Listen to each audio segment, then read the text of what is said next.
Saya pernah menjadi ketua Ikatan Alumni UKI, Pak. Ya. Sekitar kalau nggak salah tahun 2009 sampai 2012. Ya.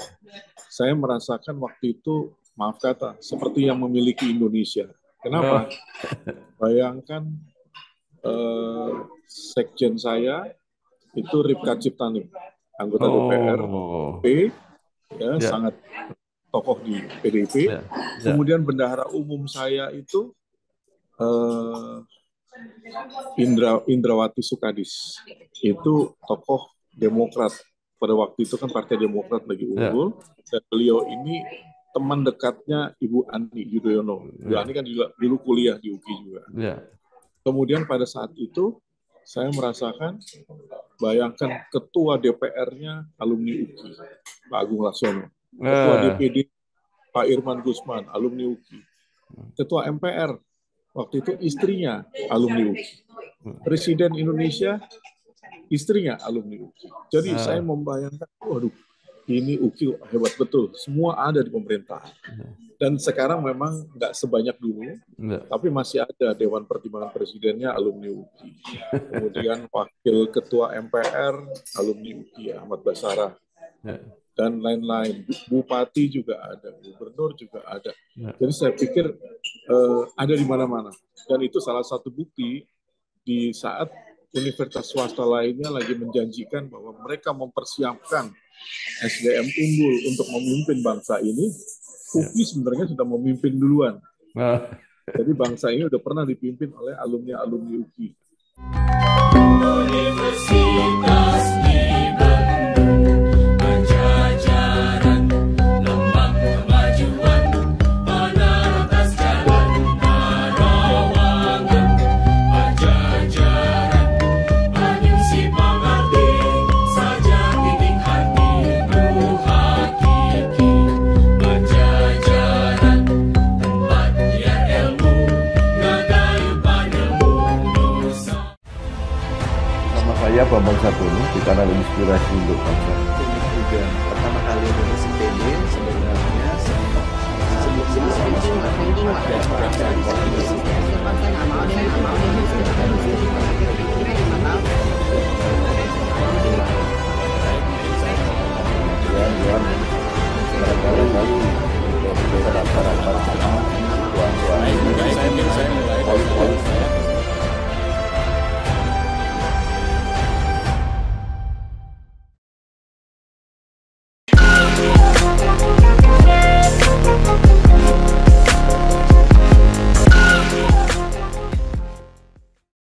Assalamualaikum warahmatullahi wabarakatuh. Salam sejahtera untuk kita semua. Bersama saya Bambang Satono di kanal Inspirasi untuk Bangsa. Mudah-mudahan kanal ini selalu bisa memberi inspirasi, motivasi, dan edukasi. Kami sedang mempersiapkan beberapa video wawancara untuk ikut memberi makna 65 tahun Universitas Pajajaran. Dan wawancara ini menurut rencana akan kami bukukan. Saat ini saya sudah bersama dengan salah seorang alumnus yang saat ini sedang berada di London kalau nggak salah, yaitu Bapak Dr. Daneswara K. Haryono, SH, MH, MBA. Beliau adalah Rektor Universitas Kristen Indonesia, UKI. Apa kabar Pak Danes? Baik, luar biasa, terima kasih. Saya tepatnya lagi ada di Coventry, Pak. Oh. Di Inggris, tapi di kota kecil, Coventry. Iya. Iya. Bapak mungkin bisa mulai cerita pengalaman dan kenangan ketika kuliah S1 di UKI, tapi kemudian S2 dan S3-nya di Universitas Pajajaran. Kemudian Bapak aktif bisnis, kemudian mengabdi ke UKI, pernah menjabat beberapa jabatan di UKI dan saat ini menjabat sebagai rektor untuk kedua kalinya kalau tidak salah. Silakan, Pak. Baik, terima kasih Pak Bambang. Yang pertama, saya ini memang aktif Pak, nggak bisa diem. Saya orangnya nggak bisa diem. Saya dari SMP ketua OSIS, SMA ketua OSIS, kemudian pada saat kuliah di Fakultas Hukum UKI, saya juga sangat aktif, walaupun saya sambil bekerja. Ya. Awalnya saya berbisnis sampai dengan tingkat 3, kemudian tingkat 4, tingkat 5 saya bekerja di bank. Jadi walaupun begitu saya tetap menjadi ketua BPM, Badan Perwakilan Mahasiswa. Jadi nggak bisa diem basically. Kemudian saya setelah lulus kuliah, saya dengan istri menikah, saya menikah, kemudian dengan istri pergi ke Hawaii, USA. Modalnya modal nekat aja, Pak. Saya di sana hanya sekolah bisnis, non degree, tapi paling nggak semangatnya bahwa saya pengen jadi pengusaha, entrepreneur. Kemudian kembali ke Indonesia, kemudian sambil ambil MBA dulu, ada Belgium University, European University di Belgium. Kemudian saya mengambil MBA di Indonesia. Nah, saat itu saya jadi pengusaha macam-macam, terutama agrobisnis. Pengusaha agrobisnis. Kemudian saya jalankan dan saya lumayan menurut ukuran saya cukup sukses karena saya memilih justru daerah-daerah terpencil di Maluku, ya, sampai pulau-pulau kecil di Seram, kemudian juga di Sulawesi Tengah, kemudian di Lampung saya masuk. Sampai akhirnya saya bertemu dengan krisis yang luar biasa tahun 98-99. Nah, karena saya basicnya hukum, akhirnya saya banting setir karena nggak ada bisnis yang jalan waktu itu. Bahkan banknya hancur, asuransinya hancur, nggak ada bisnis yang jalan. Dan waktu itu saya posisinya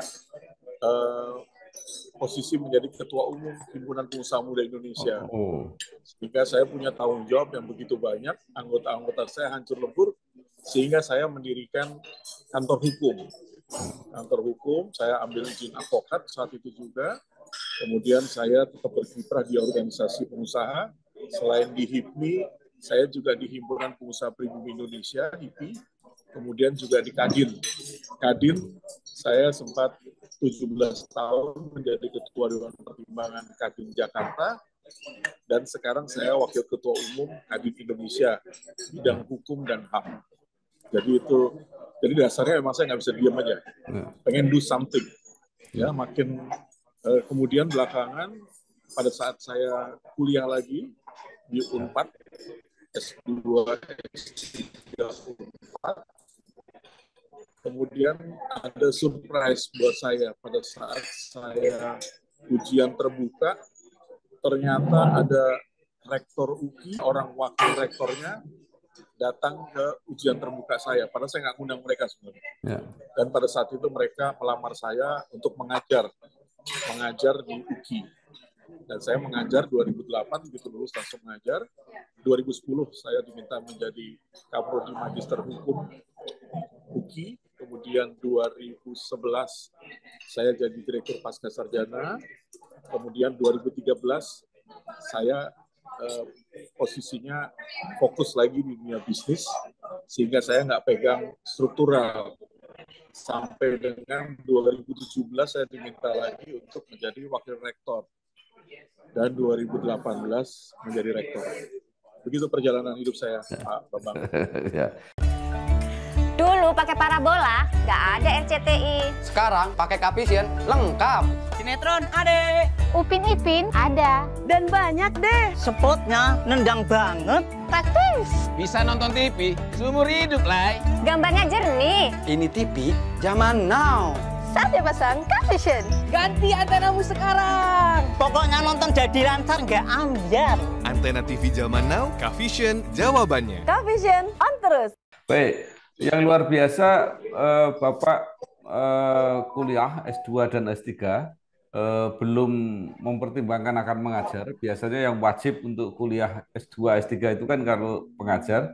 Dan Bapak kuliah cepat sekali itu kalau tidak salah. Lulus S2 2006, lulus S3 2008. Itu sangat jarang. Bagaimana bisa diceritakan, Pak itu? Jadi begini, yang pertama saya sebenarnya kuliah, motivasinya itu kan saya mulai dari tahun 2000 udah punya kantor hukum. Dan saya waktu itu kebanyakan lulusan UKI ini kesannya lawyernya nih lawyer yang keras, garis keras. Sementara saya mau memperlihatkan bahwa saya ini lawyer yang akademik. Sehingga saya ambil S2 hukum, saya ambil S3 hukum. Jadi motivasinya seperti itu. Kemudian dalam perjalanannya memang saya punya satu story. Baik S1, saya pasti lulus pertama. Angkatan pertama lulus di angkatan saya. Kemudian S2 juga seperti itu. S3 juga seperti itu. Buat saya, kalau bisa lebih cepat, kenapa berlama-lama? Saya berpikir begitu.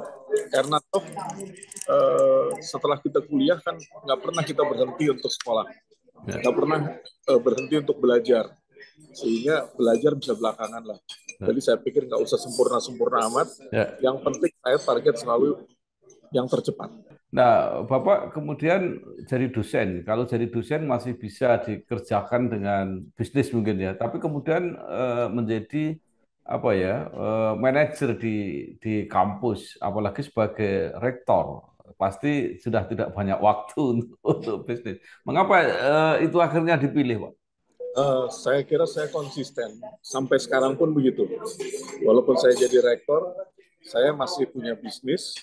Saya masih bertanggung jawab terhadap kantor hukum yang saya punya. Saya masih sebagai organisatoris pengusaha. Kemudian bahkan sekarang ini tanggung jawabnya tambah lagi, saya juga sebagai arbiter di Bani. Jadi saya ini orangnya seperti saya bilang, saya nggak bisa diem, Pak. Saya nggak bisa diem, saya pengen lakukan sesuatu yang terbaik lah. Jadi pengen ada manfaatnya aja, manfaatnya bagi banyak orang.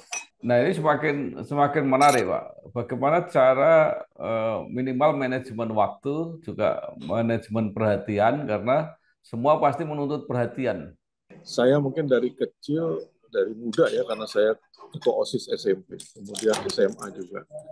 Artinya saya udah terbiasa untuk memanage orang, memanage waktu. Seperti di UKI aja, saya punya sekretaris 3. Di Kadin, saya punya sekretaris. Di kantor hukum saya punya sekretaris.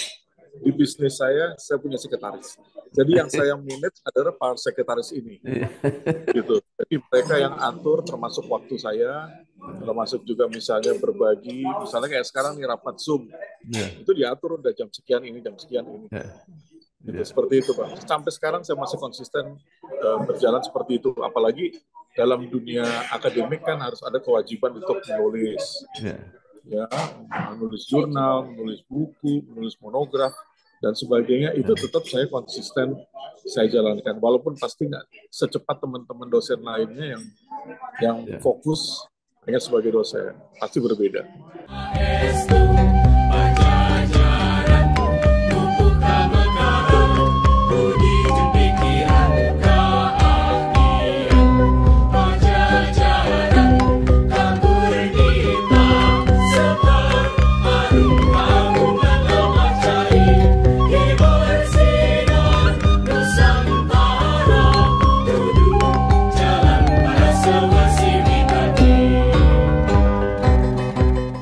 Ya, Bapak sekarang sudah sampai ke jabatan yang kedua sebagai rektor. Mungkin bisa digambarkan, Pak, apa sekarang capaian atau progres yang didapat UKI sampai saat ini? Ya, jadi sejak awal saya memang, karena saya alumni juga, istri saya juga alumni. Jadi kita punya misi juga pasti. Kita ingin melihat UKI lebih baik lagi. Jadi tentunya artinya targetnya prestasi.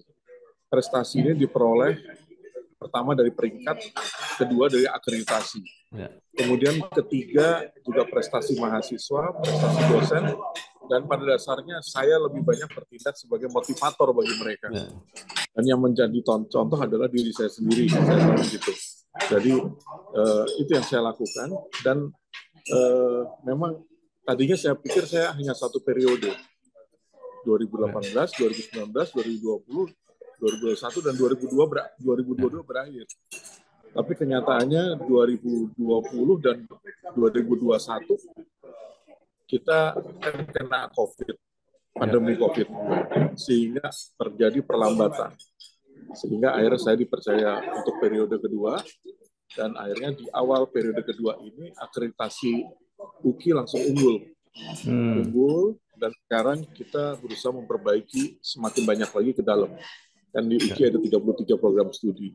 Itu yang kita lakukan untuk lebih baik lagi ke depannya. Kalau prestasi mahasiswa di berbagai bidang, termasuk di olahraga, kita udah sampai ke tingkat internasional sebetulnya. Basicnya kalau saya lihat, UKI memang punya dasar yang cukup baik. Kemudian juga letak kampusnya ini sangat strategis di Jakarta Pusat, itu di Jalan Diponegoro. Jadi sisi-sisinya itu kedutaan besar. Sementara kalau di Jakarta Timurnya itu juga prime location karena tempatnya sangat strategis sekali. Jadi kalau dibandingkan dengan perguruan tinggi di Jakarta, dari sisi lokasi kita pasti unggul. Dan karena basic saya orang bisnis, di kepala saya tuh selalu hanya ada 4 P's. Product, price, place, promotion. Itu aja saya genjot. Saya yakin hasilnya pasti maksimal.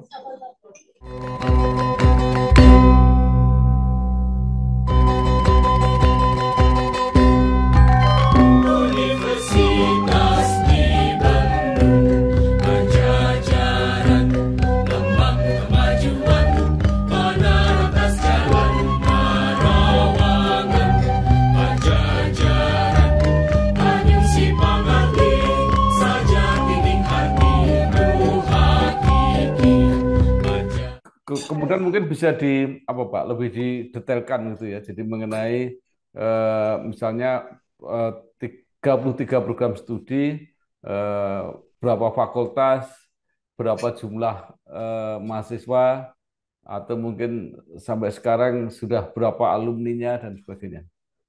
Ya, jumlah alumninya luar biasa memang untuk ukuran swasta. Kita sudah hampir mencapai 70.000 alumni. Karena kita termasuk salah satu universitas swasta tertua di Indonesia.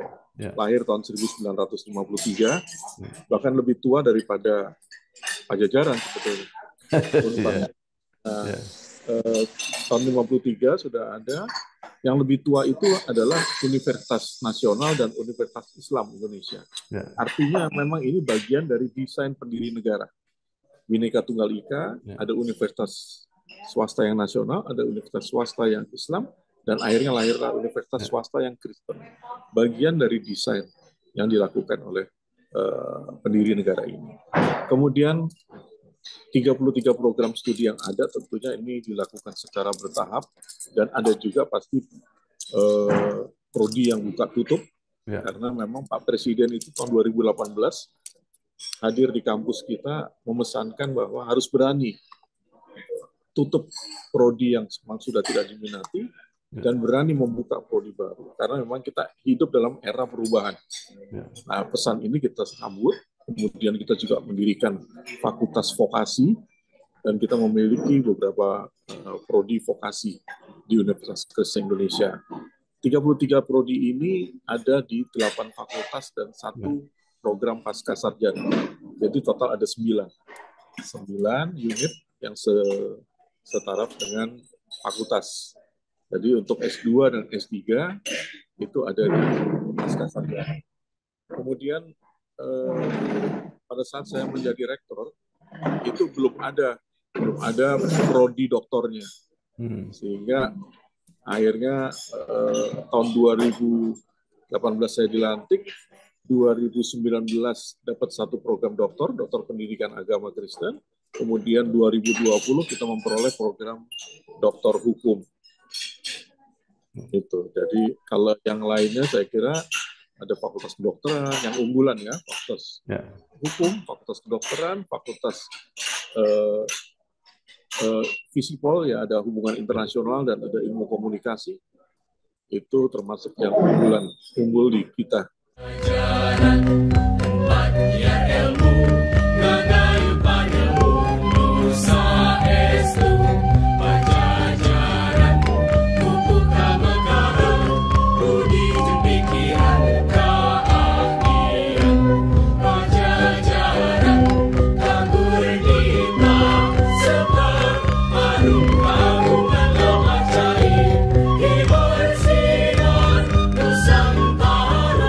Bapak sekarang sudah sampai jabatan yang kedua. Program apa Pak yang Bapak prioritaskan? Iya, kita tahun pertama tahun kolaborasi, Pak. Ini 2018 ini. Ya. Nah, kolaborasi ini artinya kita bekerja sama dengan semua institusi yang ada, dan semua pihak yang ada. Dan bersamaan juga kita menyambut Merdeka Belajar Kampus Merdeka. Karena untuk menjalankan MBKM ini kita nggak bisa sendirian, Pak. Kita harus berkolaborasi. Dan diantaranya juga kita pergi ke Inggris ini, kemudian 2 hari lagi ke Austria, dan beberapa negara Eropa. Ini tujuannya dengan satu, kita berkolaborasi.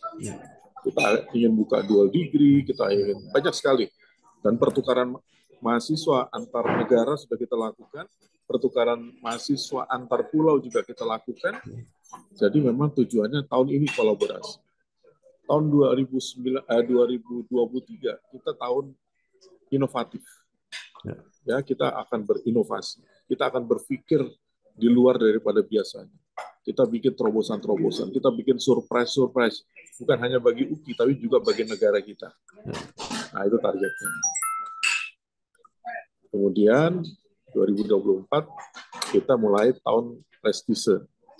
Artinya, semua kita harus berprestasi, memperlihatkan kekuatan kita, bukan hanya institusinya, tapi juga program studinya, dosen-dosennya, mahasiswanya, bahkan juga alumni.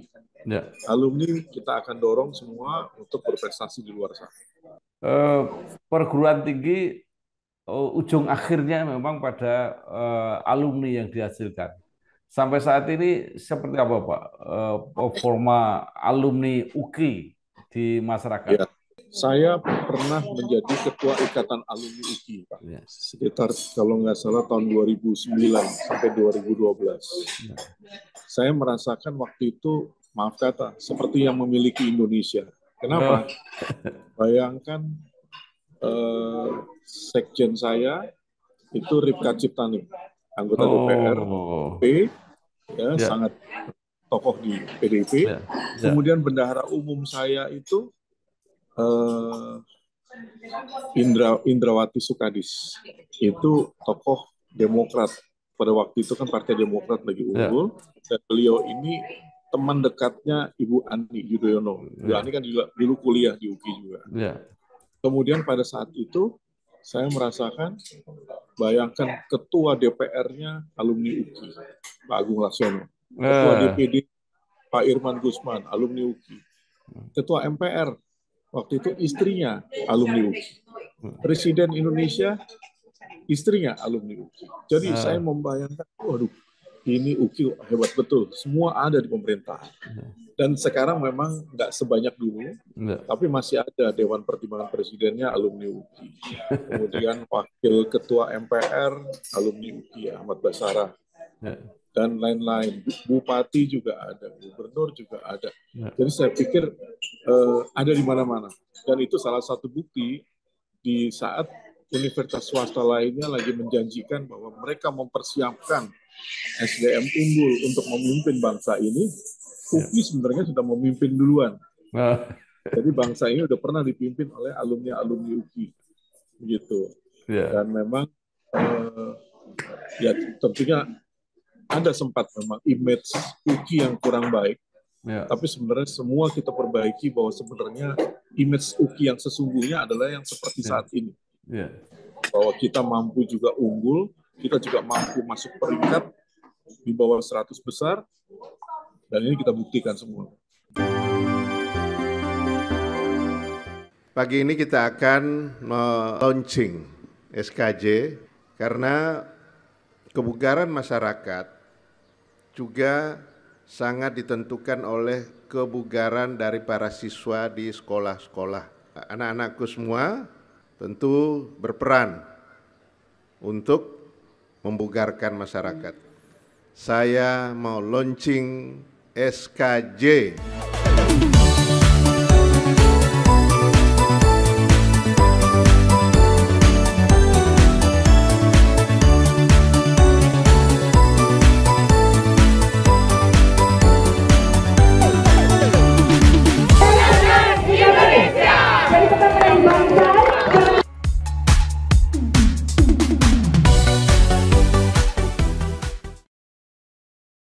Nah, apa sebenarnya yang khas dari UKI, Pak? Jadi tadi kalau bahwa inilah jati diri UKI yang sesungguhnya, gitu, artinya apa? Termasuk apa karakter yang diperkuat untuk para mahasiswa atau alumni di UKI. Saya kira cukup banyak mahasiswa-mahasiswa UKI ini yang berasal dari daerah tertinggal. Ya. Kita memang kita kumpulkan begitu banyak sumber-sumber beasiswa sehingga mereka memperoleh kesempatan untuk bisa. Nah, mereka itu tentunya pada saat awal kuliah mereka bukanlah anak-anak yang bisa diterima di universitas negeri atau universitas unggulan. Mereka betul-betul kita jemput untuk datang ke UKI. Artinya apa? Akselerasi mereka belajar sangat tinggi. Yang tadinya itu membaca aja belum lancar, bergaul aja belum gitu mengerti, tapi pada saat lulus, pada akhirnya mereka juga bisa bersaing dengan lulusan-lulusan lain. Nah, ini satu kepuasan yang berbeda. Dan bagi alumni-alumni itu pun, pasti mereka merasa bahwa UKI menyelamatkan mereka. Gitu, ya. Jadi akhirnya karakter daripada alumnus itu adalah karakter yang memang sangat loyal kepada universitasnya. Karena memang mereka merasa dilahirkan oleh UKI dan from nothing to something. Ini yang kita lihat. Kemudian juga sebetulnya ada nilai-nilai. Nilai-nilai di UKI ini kan pastinya nilai-nilai Kristiani dan juga nilai-nilai Pancasila. Sebenarnya nilai Kristiani hampir sama, semua agama mengajarkan hal yang sama. Dan ini ada di karakter juga, bukan hanya alumni UKI, tapi juga alumni UNPAD, saya lihat. Mirip. Kita memiliki 6 nilai, Pak.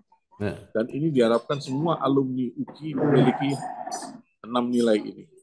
Karena kita yakin apapun jurusan kita, apapun fakultas yang kita lulusan dari situ, kalau kita memiliki 6 nilai ini, pasti kita akan mampu mengalahkan persaingan-persaingan. Nilai-nilai itu adalah yang pertama rendah hati, kedua berbagi dan peduli, ketiga profesional, keempat disiplin, kelima bertanggung jawab, dan keenam berintegritas. Itu terus kita tempa. Bahkan ada lembaga sendiri yang mengurus itu, namanya Lembaga Pembentukan Karakter. Jadi kita usahakan. Jadi selain kekuatan akademik, itu adalah kekuatan tambahan. Kita juga melihat bahwa sebenarnya kalau mahasiswa UKI, ini cukup banyak yang sebenarnya basicnya mereka punya talenta di bidang seni dan olahraga. Ini kekuatannya. Sehingga yang namanya atlet-atlet nasional itu banyak sekali di UKI. Universitas di Bandung, Pajajaran, lambang kemajuan, menara atas jalan Parawangan, Pajajaran, menyusi pengerti, saja titik hati, ku hakiki, Pajajaran, tempat biar ilmu, ngagayu padamu, nusa estu. Itu apakah diinternalisasi melalui mata kuliah atau ada kegiatan-kegiatan khusus semacam itu? Iya, itu nilai-nilai itu menjiwai semua mata kuliah yang diajarkan. Jadi mulai dari misalnya yang paling mudah adalah menjadi contoh, teladan. Misalnya yang namanya dosen, pimpinan, itu tetap harus yang namanya rendah hati. Selalu harus berbagi peduli. Kemudian disiplin, masalah waktu, segala macam kita konsisten sekali. Nah dari teladan yang diberikan, maka itu akan menjiwai. Selama 3-4 tahun mereka kuliah, pasti mereka akan merasakan itu. Jadi akhirnya menjadi suatu kebiasaan. Jadi nggak ada yang hal khusus. Kalau hal khusus ya paling dalam pergaulan sehari-hari. Sekarang kembali ke UNPAD, Pak. Apa yang paling Bapak kenang ketika kuliah di UNPAD dan nilai-nilai apa yang membekas sampai saat ini? Saya lihat kekerabatan di UNPAD ini luar biasa. Ya, saya sekelas dengan beberapa orang yang sampai sekarang ini masih memiliki hubungan yang baik, baik di S2 maupun S3. Walaupun dia misalnya menjadi ketua Mahkamah Agung waktu itu. Terus kemudian ada juga yang jadi ini orang mantan Kapolri, jadi Kapolri baru sekolah lagi. Terus kemudian banyak lagi contoh-contoh bahwa walaupun amanah yang Tuhan berikan kepada kita begitu tingginya, tapi mereka tetap rendah hati. Bahkan saya katakan ini kan mirip sebetulnya UKI dengan UNPAD gayanya. Kemudian mau berbagi dan peduli. Pada saat ada kesulitan segala macam kita guyup lah, kita guyup, sehingga itu juga merupakan satu kebanggaan. Makanya saya udah S2 ambil di UNPAD, S3 saya mau lagi ambil di UNPAD, karena saya lihat ini universitas top banget ini. Walaupun kita berbeda, Bhinneka Tunggal Ika juga di sana, tapi mereka selalu menghargai perbedaan yang ada di antara kita.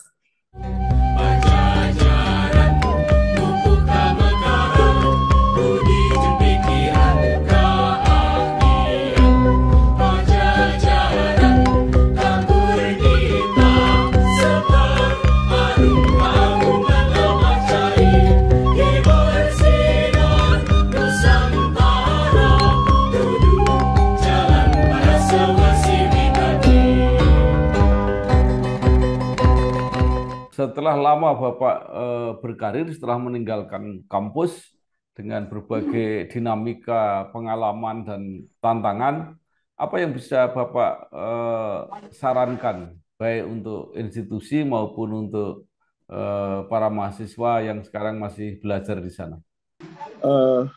Saran saya sih memang, saat ini kan kita era perubahan. Yang namanya kreativitas, inovasi itu merupakan suatu keharusan. Nah, saya lihat memang di UNPAD masih kurang. Maksudnya begini, semua harus dibekali dengan kemampuan entrepreneurship. Itu harus. Dan saya lihat masih kurang itu. Nah, saya sendiri kan di Kadin, Kamar Dagang Indonesia, Kamar Dagang dan Industri Indonesia, saya wakil ketua umum. Nah, itu ada jajaran di bawah saya, ada beberapa alumnus UNPAD saya ajak. Jadi paling tidak saya juga berusaha untuk menjadi lokomotifnya, kemudian ada gerbong yang saya tarik. Karena saya setiap kali bicara, sekarang ini eranya entrepreneur. Bayangkan presiden kita entrepreneur, wakil presiden entrepreneur, menteri-menteri 70% entrepreneur, gubernur, bupati sekitar 70-80% juga entrepreneur, ketua partai hampir semuanya entrepreneur. Jadi memang yang bisa selamat saat ini adalah orang-orang yang entrepreneur atau yang berjiwa entrepreneur. Karena saya lihat juga ada orang-orang pemerintahan, termasuk juga dari militer, misalnya memiliki jiwa entrepreneur. Karena entrepreneur ini memiliki jiwa, tidak ada istilah gagal, pantang menyerah. Jadi harus berani pada saat melangkah awal pun, pasti ada kemungkinan berhasil, ada kemungkinan tidak berhasil. Tidak berhasil bukan berarti gagal. Gagal adalah apabila kita berhenti mencoba. Itu baru gagal. Terima kasih sekali Bapak Dr. Daneswara Haryono, MPA, Rektor Universitas Kristen Indonesia, yang telah berbagi, memberikan berbagai pandangan, wawasan. Mudah-mudahan ini memperluas pengalaman kita semua, dan terutama pada generasi muda sangat berguna untuk menambah motivasi dan inspirasi untuk berjuang menghadapi tantangannya di masa depan.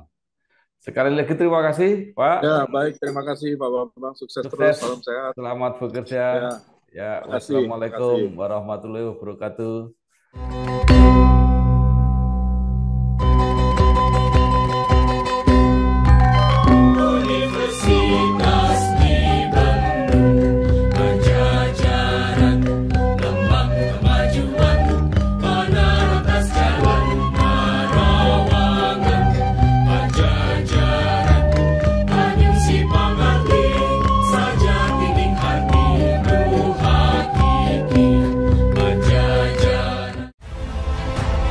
Saya Bambang Satono di kanal Inspirasi untuk Bangsa.